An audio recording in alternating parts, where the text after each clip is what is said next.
Hey guys, Pete back with this week's video. A super easy game you can try in the classroom.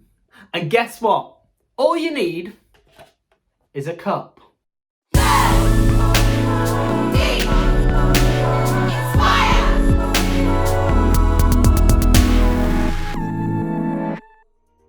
Okay, let's get into it. This game is all about the beat.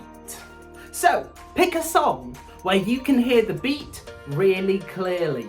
Then, all you need to do is get all your kids to sit in a circle.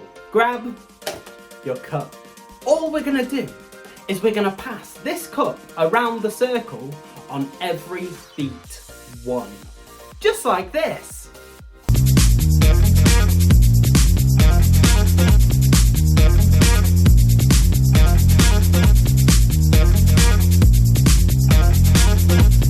Nice!